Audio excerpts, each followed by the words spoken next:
মহারাজ, এবার ফসলের অবস্থা কিন্তু খুব ভালো, সকলেই খুব খুশি, খেয়ে পড়ে থাকবে। এই যে ভালো ফসল হলো তার পিছনে আমার অবদান কিন্তু সবচাইতে বেশি। তাই আমার মাসোহারাটা যদি একটু বাড়িয়ে দেন তো ভালো হয়। মহারাজ, চাষবাস করার জন্য কিছুটা বুদ্ধি তো চাই মহারাজ। মন্ত্রীর সেটাও আছে কিনা আমি জানি না। মহারাজ, আমি তো চাষই করি, আপনি সেটা দেখতেও পান। এত বড় একটা রাজ্য চালাতে মাথায় চাষ করতে হয় না?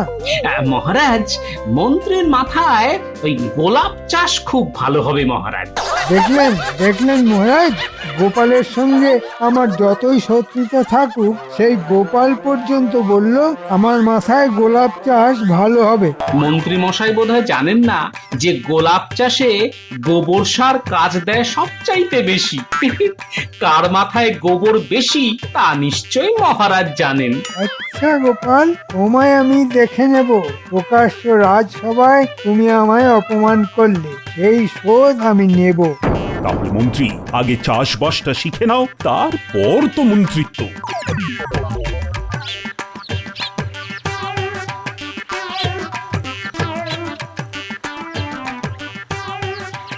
আমার এই সামান্য জমি একটু কলমি শাক চাষ করছি, বেশ ভালো ফলন হয়েছে। এর থেকে খানিকটা গোপাল দাদাকে দিয়ে আসি গিয়ে।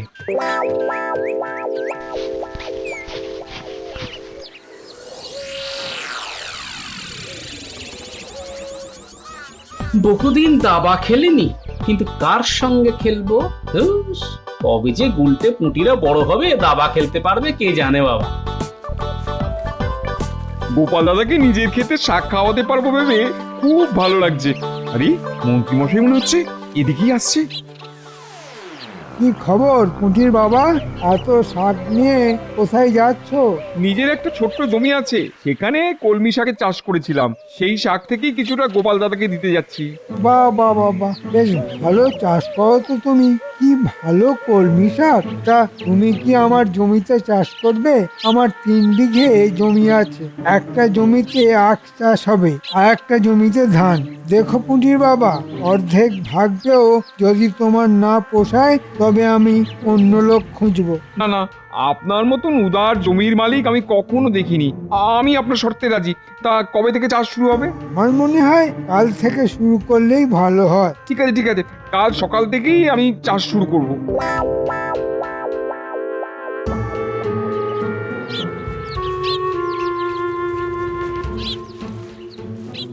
আরে এসো এসো এসো পুটির বাবা, সঙ্গে করে কি এনেছো?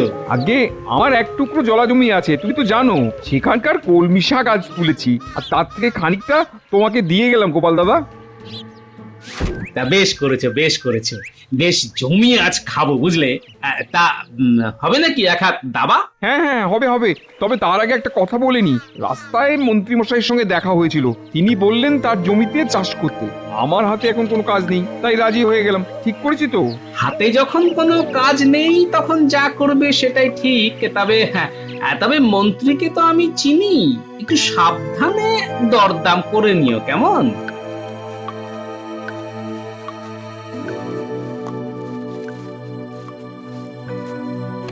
তা হঠাৎ আমার বাড়িতে মন্ত্রী মশাই? বাড়িতে কি কেউ অসুস্থ হয়েছে নাকি? না, ঠিক তা নয়, আমার কিছু হয়নি। আসলে আপনি তো জানেন মহারাজ আমায় চাষবাস করতে বলেছেন, তাই চাষ সম্পর্কে কিছু জানতে আসলাম। আমি চাষের কি জানি? আমি তো মানুষের ওই অসুখ করলে ওষুধ দিতে পারি, তার চাইতে বেশি কিছু তো আমি জানিই না। দেখো বৈদ্য, আমার অসুখ করলে যেমন তুমি ওষুধ দাও, তেমনি ফসলকে তাগড়াই বানাতে গেলে কিছু ওষুধ তো লাগবেই, তাই না? আমি তোমার প্রশ্নের মাথা মুন্ডু তো কিছুই বুঝতে পারছি না। তোমার মাথায় কি গোবর আছে? হ্যাঁ, আমার কথা বুঝতেই পারছো না?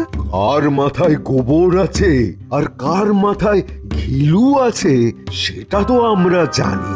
সব গোপালের ষড়যন্ত্র, নইলে তুমি আবার আমাকে অপমান করার সাহস দেখাও। বলছি বারবার আমাকে তাগড়াই একটা ওষুধ দেওয়ার জন্য, তা দিচ্ছই না।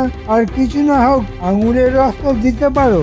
এ খাবে তুমি না ফসল?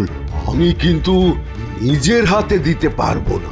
তুমি নিজে খাও বা ছড়াও বা গাছকে খাওয়াও, গোবরের সঙ্গে মিশিয়ে খাও, আমার কিছু বলার নেই। তবে আমি নিজের হাতে দিতে পারবো না। সব গোপালের ষড়যন্ত্র। না না, ষড়যন্ত্র কেন, 32 যন্ত্র।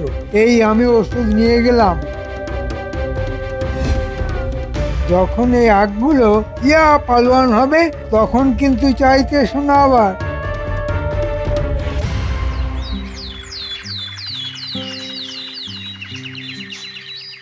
মন্ত্রী, শুনলাম তুমি নাকি চাষবাস করছো। বাহ বাহ বাহ, শুনে তো খুব খুশি হলাম। হ্যাঁ মহারাজ, চাষের মধ্যে যে এত আনন্দ তা আগে জানতাম না। বাহ, গোবরে তাহলে পদ্ম ফুল ফুটছে। মহারাজ, গোপালের অপমান কিন্তু রোজ বাড়ছে। আপনি একটা বিহিত করুন। গোপাল, কথায় কথায় মন্ত্রীকে এভাবে অপমান করাটা কিন্তু ঠিক নয়। মহারাজ, এই ব্যাপারে আমি একটা কথা বলতে পারি? হ্যাঁ হ্যাঁ, নিশ্চয়ই পারো। বলো বলো, তোমার প্রশ্নটা কি? মন্ত্রী মশাই চাষবাসের ব্যাপারে এতটাই পণ্ডিত, তিনি কাল আমার কাছে এসেছিলেন ওই মহাদ্রাক্ষারিষ্ট নিতে। তা এতে এমন কি অপরাধ আছে তা তো বুঝতে পারলাম না বৈদ্যমশাই। মন্ত্রী চাষবাস করছে, তার তো গায়ে বল বাড়াতে হবে। মহারাজ, মন্ত্রী মশাই এইসব বলবর্ধক ওষুধ নিজের জন্য নিচ্ছেন না। মন্ত্রীর বাড়িতে নিশ্চয়ই অসুস্থ কেউ আছে। না মহারাজ, সেটাও নয়। মন্ত্রী তার জমিতে ফলন বাড়ানোর জন্য মাটির সঙ্গে এই সব ওষুধ মেশাচ্ছেন। একেবারে অভিজ্ঞ চাষির মতোই চাষে পণ্ডিত হয়ে গেছেন আমাদের মন্ত্রী মশাই। গোপাল, এতে তোমার এত হাসি পাওয়ার কোনো কারণ নেই। তোমার মতো সবাই হাতি নয় যে একাই সব খেয়ে ফেলবে। মাটিকেও কিছু দিতে হয় মহারাজ। তাই আমি ঠিক করেছি, ফলের আগে মাটিকে দ্রাক্ষারিষ্ট আর সারিবাদী সালসা খাওয়াবো। এটা কি অপরাধ? তার চাইতে এই সব ওষুধ তুমি খাও মন্ত্রী, তাতে চাষেরও লাভ হবে। মাটির খাদ্য তালিকায় রাজবৈদ্যের তো বলবর্ধক ওষুধ নেই। তুমি মাটির জন্য অন্য খাবার সংগ্রহ করো, কাজে লাগবে।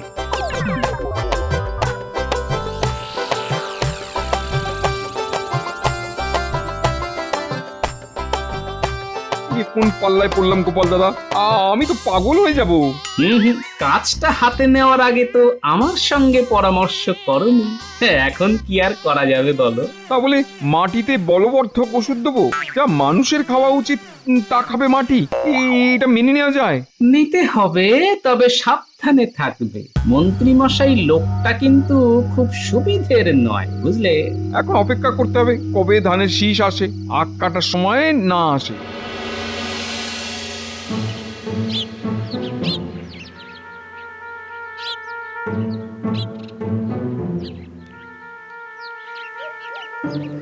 দেখো দেখো, কি তাগড়াই আঁখ, আর ওদিকে ধান ফলেছে।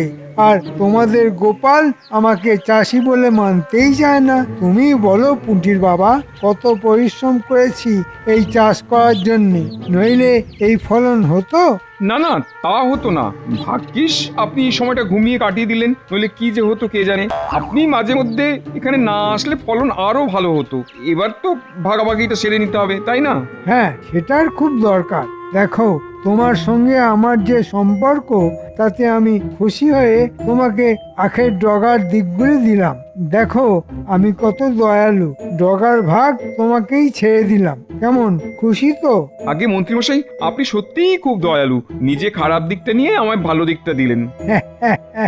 তাহলে ধানের ভাগ কি করে হবে? কেন, আখের ক্ষেত্রে যা হয়েছিল ঠিক তার উল্টোটা হবে। আমি নেব ডগার দিক আর তুমি নেবে গোড়ার দিক। কি ভালো হলো না? ঠিকই বলেছেন। আমি কেন সবসময় ডগার দিক নেবো? ধানের ক্ষেত্রে আপনি ডগার দিকটা নিন, তাহলে আমাদের মধ্যে আর কোনো গোল বাঁধবার সম্ভাবনা নেই।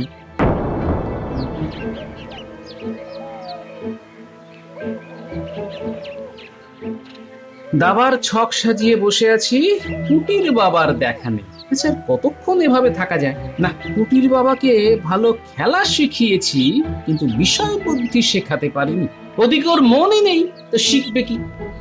ওই তো এসে গেছে। কি গো পুটির বাবা, কি নিয়ে এলে?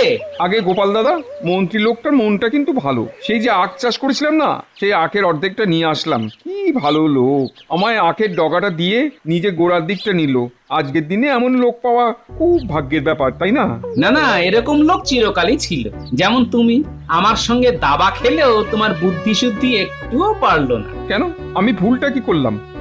আখের ওপরের দিকটা থাকে শুধু পাতা, আর গোড়ার দিকে থাকে রস।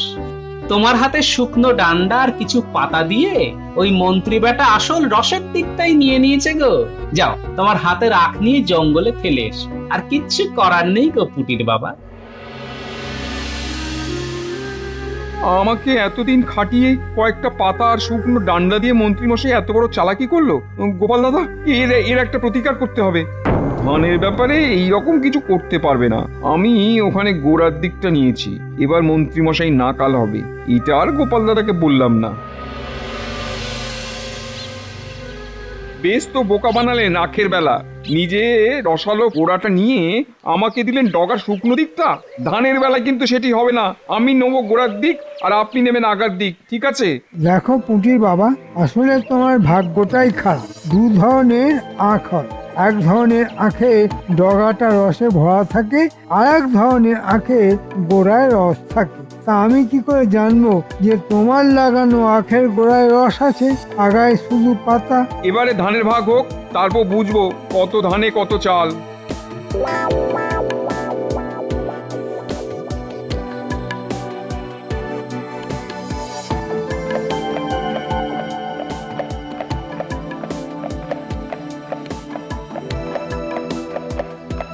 আজ পুটির বাবা ধানের ভাগ নিয়ে আসবে, দেখি মন্ত্রী ওকে কতটা ঠকায়।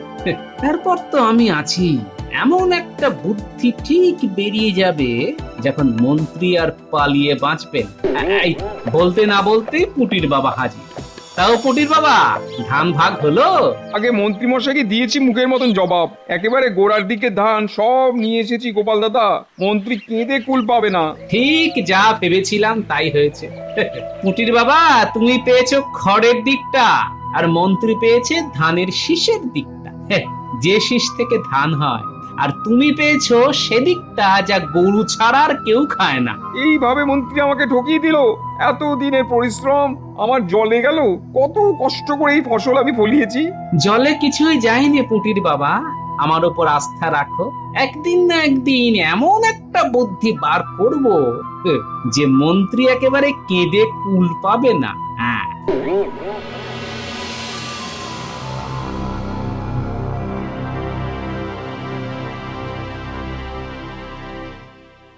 গোপালের সঙ্গে খুব পিত না? দিয়েছি একেবারে নাক ঘষে। রাজসভায় যে অপমান করেছে গোপাল, তার একটা জবাব দিলাম মাত্র। গোপালকে যদি না দিতে পারি, তাই গোপালের প্রাণের সখা পুঁটির বাবার ওপর দিয়েই দিলাম। গোপাল জানুক, দেখি ও কি করে।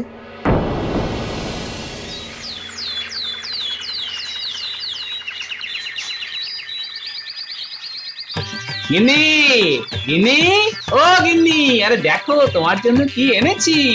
একেবারে গাছ থেকে পাড়া টাটকা কুমড়ো।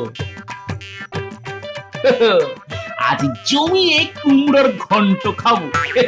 ভালো করে রাঁধো তো। এটা কি কুমড়ো না ঘোড়ার ডিম? একেবারে ডাঁটি দিয়ে পোকা বেরোচ্ছে। তোমার কি চোখ নেই, দেখতে পাও না? কি বলছো গিন্নি? দোকানে যে বললো আজই চাল থেকে পেড়ে এনেছি। হ্যাঁ, কুমড়ো তো চাল থেকে পারবে গো, তাল গাছ থেকে তো নয়। হ্যাঁ গো, কুমড়োটা দেখেও চিনতে পারলে না কার সঙ্গে মিল আছে? কার সঙ্গে গো? ঘোড়ার ডিমের সঙ্গে গো। ঘোড়ার ডিম? কি বললে? ঘোড়ার ডিমের সঙ্গে? আচ্ছা গিন্নি, যা একটা বুদ্ধি দিলে না, এবার আমি দেখে নেব মন্ত্রীকে। ঘোড়ার ডিম দেখাবে নাকি? এই দেখাও, সংসারটা গোল্লায় যাক।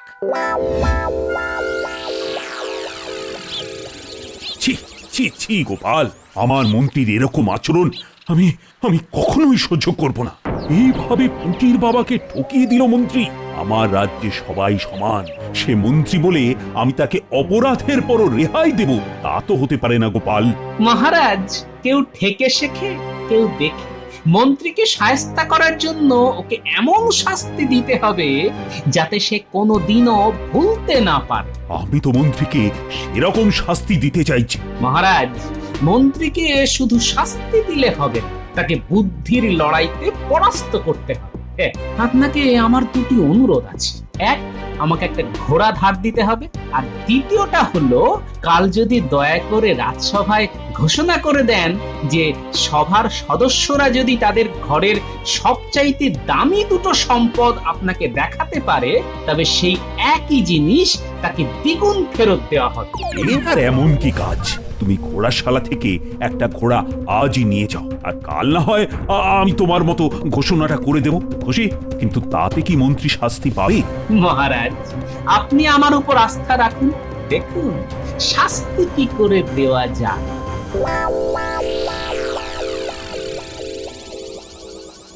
সাদা রং এনেছিস গুলটে? হ্যাঁ, নিয়ে এসেছি, এই দেখ না। দাদু কি বলে গেছে শুনেছিস তো? এই কুমড়োটাকে এমন ভাবে সাদা রং করতে হবে যেন বোঝাই না যায় যে এটা একটা কুমড়ো। হ্যাঁ রে বাবা, এভাবেই করছি। দাদু নিজেই চিনতে পারবে না যে এটা আগে কুমড়ো ছিল।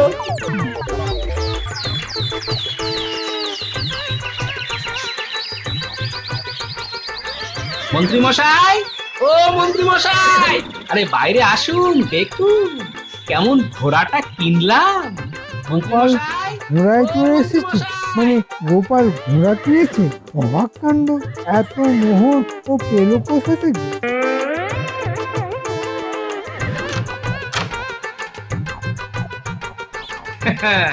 ঘোড়াটা কেমন হয়েছে বলুন তো মন্ত্রী মশাই?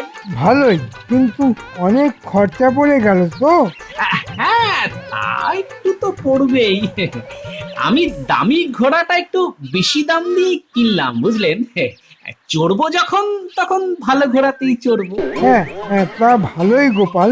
এরকম একটা ঘোড়া কেনার খুব ইচ্ছে আমার আছে। কোথায় পাওয়া যাবে বলো তো? কেন, ও তো শেখ আলমের কাছে।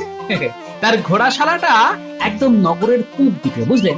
আজ রাতেই যাব, গিয়ে একটা ঘোড়া কিনতেই হবে। একটা নয়, দুটো কিনবো। তাহলে মহারাজ আমায় 4টে ঘোড়া দেবেন। গোপালের চাইতে বেশি ঘোড়া হবে আমার।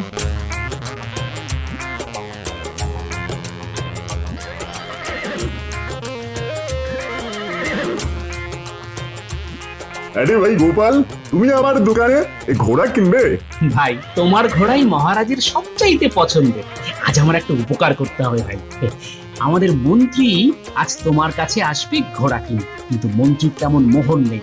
মন্ত্রীকে একটু বেকুব বানাও। তুমি লুকিয়ে থাকো। এই আমি দাড়ি আর জব্বা পরে শেখ আলম হলাম, আর এই কোণে আমি একটা জিনিস রাখলাম। আরে ঠিক আছে ঠিক আছে, তুমি মন্ত্রীর সঙ্গে যত খুশি মজা করো, আমিও দেখে মজা পাবো। এই দেখো আমার ছদ্মবেশ। মন্ত্রী চিনতে পারবে না তো?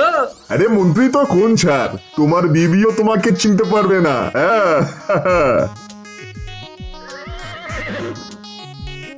শেখ আলম, ও শেখ আলম, আছো নাকি? হ্যাঁ, আমি শেখ আলম। কি চাই বলুন? আমি দুটো ঘোড়া কিনবো। ভালো ঘোড়া আছে তো? আমার কাছে যেসব ঘোড়া আছে তার সবকটাই আরবি ঘোড়া, অনেক দাম পড়বে। এই ধরুন, এক একটা ঘোড়া 5,000 সোনার মোহর। এত মোহর তো আমার কাছে নেই। তাহলে একটা কাজ করুন, আমার কাছে একটা ঘোড়ার ডিম আছে, তার ভেতরে আছে দুটো ঘোড়া। আপনি ডিমটা নিয়ে যান, কালকেই ডিম ভেঙে বাচ্চা বের হবে, সস্তায় দিয়ে দেবো, মাত্র 5 মোহর। দাও দাও, এক্ষুনি দাও। এই নিন, যত্ন করে রাখবেন, ভাঙবেন না যেন।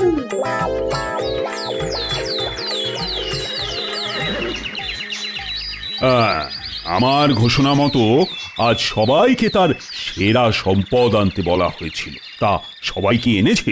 আগে হ্যাঁ মহারাজ, আমি এনেছি। গোপাল, তুমি এনেছো? নিশ্চয়ই মহারাজ, আমার ঘোড়া বাইরে আছে, আপনি দেখে আসতে পারেন। মন্ত্রী, তুমি আগে তোমার সম্পদ দেখাও। আমি তোমার আনা জিনিসটা দেখতে খুব উৎসাহিত বোধ করছি। এই যে মহারাজ, আমি একটা ঘোড়ার ডিম নিয়ে এসেছি। এর মধ্যে দুটো ঘোড়া আছে। আজই ওরা ডিম ফুটে বার হবে। একটু অপেক্ষা করুন, দেখতে পাবেন। এবার আমাকে 4টে ঘোড়া কিন্তু দিতে হবে মহারাজ। নিশ্চয়ই নিশ্চয়ই, ঘোড়া যদি ডিম পারে তবে তোমাকে 4টে কেন, 400 ঘোড়া আমি দিতে পারি। গোপাল, মন্ত্রীর ঘোড়ার ডিমটা আমার হাতে দাও তো।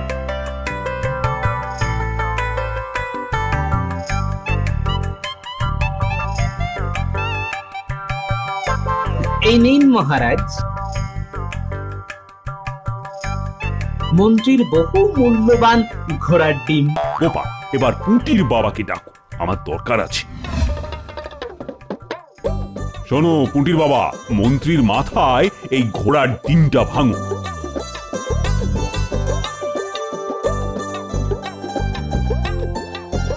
মহারাজ, এই ডিমের মধ্যে দুটো ঘোড়া আছে। তাই? বাহ, তাহলে তোমার মাথায় ঘোড়ার ডিমটা তো আগে ভাঙা হোক, তারপর দেখা যাবে ভেতরে কটা ঘোড়ার বাচ্চা আছে। আখের যদি ডগাতে রস থাকতে পারে, ধানের যদি গোড়ায় চাল থাকতে পারে, তবে তো বলা যায় না ঘোড়া ডিমও পারতে পারে। উঠি বাবা, কি হলো? এক্ষুনি মন্ত্রীর মাথায় ঘোড়ার ডিমটা ভাঙো। এই ভাঙলাম মহারাজ।